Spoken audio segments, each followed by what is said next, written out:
Dans une ville africaine, vivaient maman Rosie et maman Samuel en tant que voisines. Leur maison était côte à côte, et leur lien était aussi fort que celui d'une famille. Malgré leurs différences dans leurs styles parentaux, elles étaient des amies inséparables. Maman Rosie, stricte et disciplinée, croyait fermement aux règles et à l'ordre. En revanche, maman Samuel, douce et indulgente, élevait rarement la voix.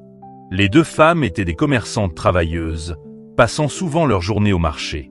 Cela laissait peu de temps pour leurs enfants, Rosie et Samuel, qui avaient grandi ensemble comme des frères et sœurs. Âgés de 12 ans, les deux étaient inséparables, partageant des secrets, faisant leurs devoirs et jouant dans la cour. Leur rire résonnait dans la cour poussiéreuse, rappel constant de leur joie d'enfance. Un jour, pendant un dîner, Samuel dit à sa mère « Maman, j'ai besoin d'un téléphone. Tous mes camarades en ont un, je me sens exclu. » Maman Samuel suspendit sa cuillère en plein vol. « Un téléphone, Samuel? Ne crois-tu pas que tu es trop jeune pour ça? Mais maman, ce n'est pas seulement pour jouer. Je peux l'utiliser pour étudier aussi, » rétorqua Samuel, ses grands yeux pleins d'espoir fixant sa mère. Maman Samuel soupira, incertaine si son fils était prêt pour une telle responsabilité. Elle décida alors de poser une condition. « Si tu peux finir premier de ta classe ce trimestre, je te l'achèterai. Mais seulement si tu me prouves que tu le mérites. » Les yeux de Samuel brillèrent de détermination. Dès ce jour, il étudia avec acharnement, consacrant toute son énergie à ses livres. Même Rosie remarqua le changement. « Tu es vraiment sérieux à propos de ce téléphone, hein ?» le taquina-t-elle un soir pendant qu'ils faisaient leurs devoirs de maths ensemble. « Je vais montrer à maman que je peux le faire, » répondit Samuel avec confiance. À la fin du trimestre, Samuel atteignit son objectif. Il rentra à la maison, brandissant fièrement son bulletin. « Maman, regarde, première position. » Maman Samuel ne put cacher sa joie. Elle le serra fort dans ses bras et promit de tenir parole. Fidèle à sa promesse, elle lui acheta un tout nouveau iPhone, plus avancé que Samuel ne l'avait imaginé. Il était fou de joie.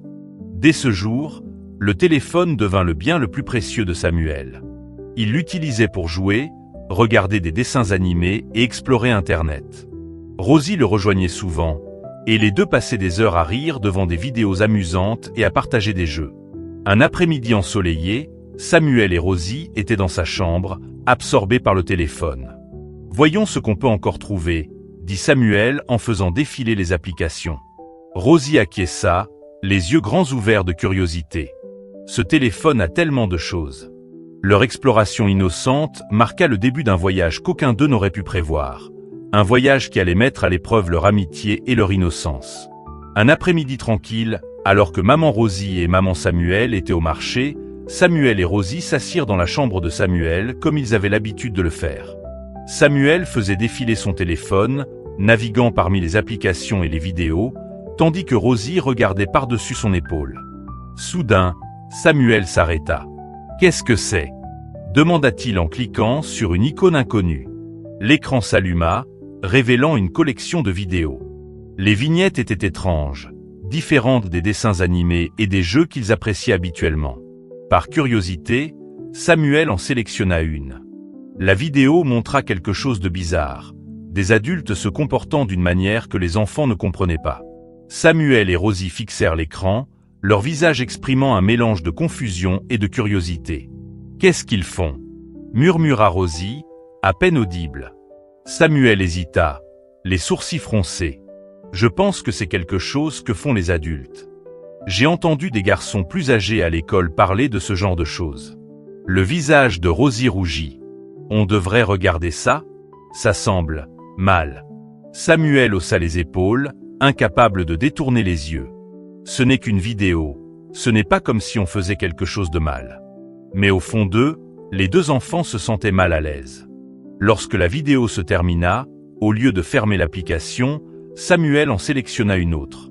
Au fil des minutes, leur malaise se transforma en fascination. Ils ne comprenaient pas vraiment ce qu'ils regardaient, mais le mystère les captivait. « Ne disons rien à personne, » dit finalement Samuel d'une voix ferme. « C'est notre secret. » Rosie hocha la tête, bien qu'une partie d'elle voulait en parler à sa mère. Elle savait cependant que maman Rosie ne prendrait pas cela à la légère.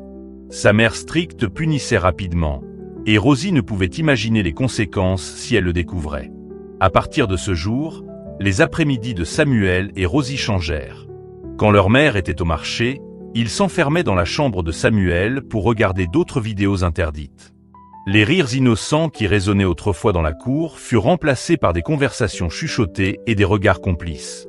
Un jour, alors qu'ils étaient assis dans la chambre, Rosie se tourna vers Samuel. « Tu penses que c'est mal de regarder ces vidéos ?»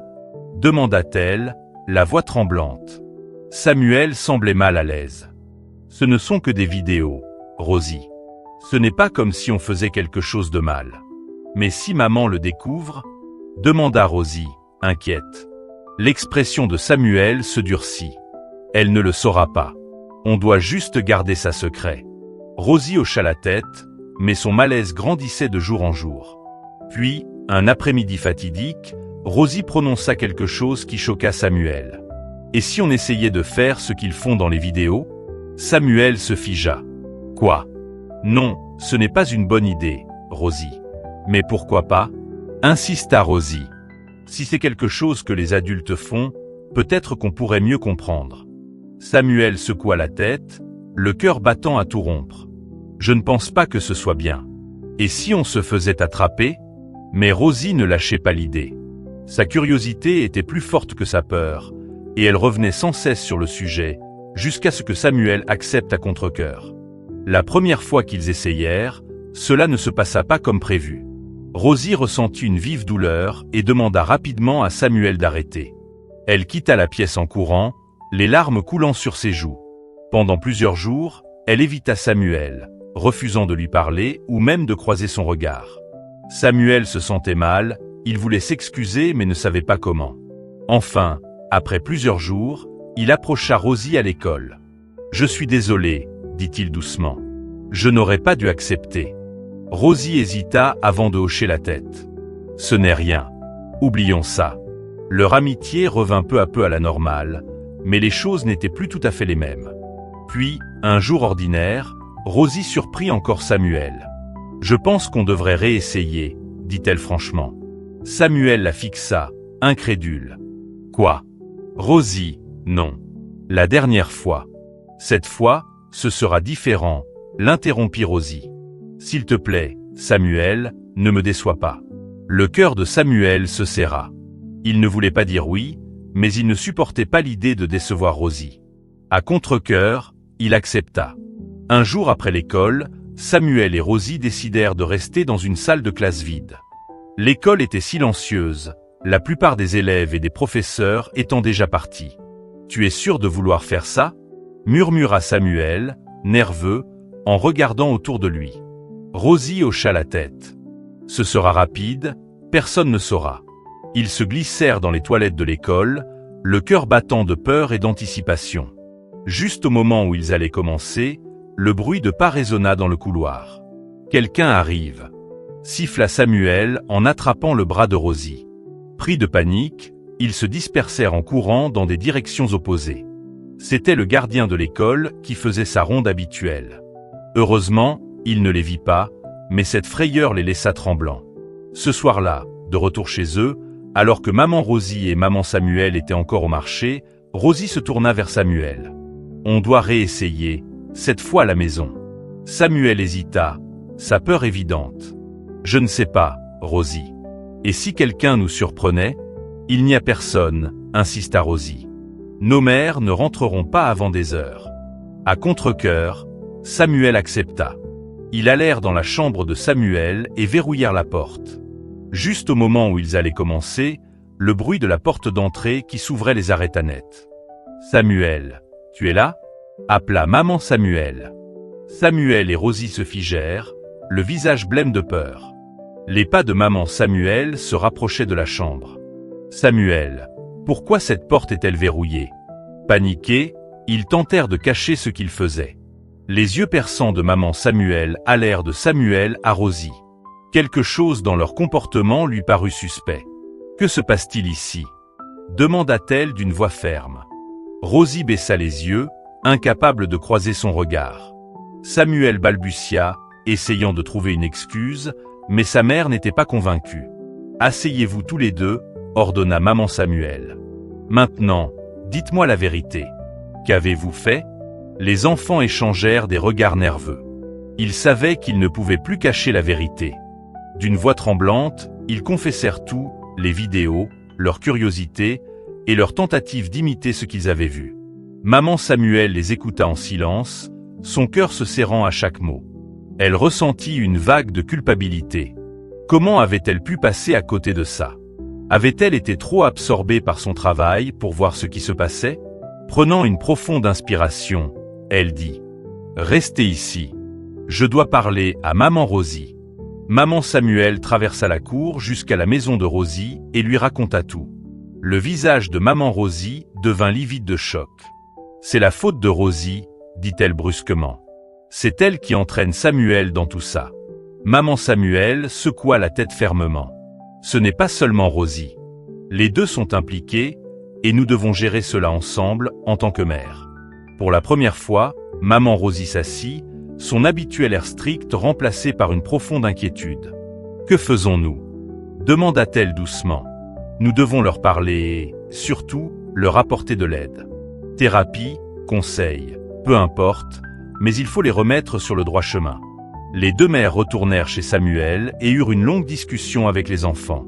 Elles leur expliquèrent les dangers du contenu qu'ils avaient regardé et pourquoi leurs actions étaient nuisibles. Bien que leurs paroles fussent douces, les enfants pouvaient ressentir le poids de leur déception. À partir de ce jour, les choses changèrent dans la cour. Maman Rosie devint plus attentive à Rosie, adoucissant ses manières strictes pour établir une relation plus ouverte et confiante. De son côté, maman Samuel fit un effort pour passer plus de temps avec Samuel, réalisant que sa douceur avait laissé son fils sans cadre approprié. Finalement, les deux familles décidèrent de chercher une aide professionnelle pour les enfants. Les séances de thérapie aidèrent Samuel et Rosie à comprendre les conséquences de leurs actes et l'importance de faire de meilleurs choix. Malgré les efforts pour réparer la situation, le lien entre les deux familles ne fut jamais le même. Maman Rosie décida de déménager dans un autre état, espérant offrir à Rosie un nouveau départ, loin des souvenirs de ce qui s'était passé. Alors que le camion de déménagement s'éloignait, Samuel regardait depuis la cour, partagé entre tristesse et soulagement.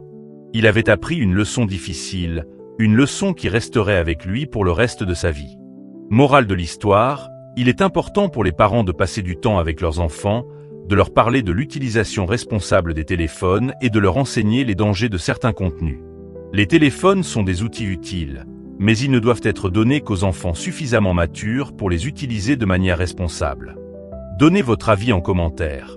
À quel âge pensez-vous qu'il est approprié pour un enfant d'avoir un téléphone ?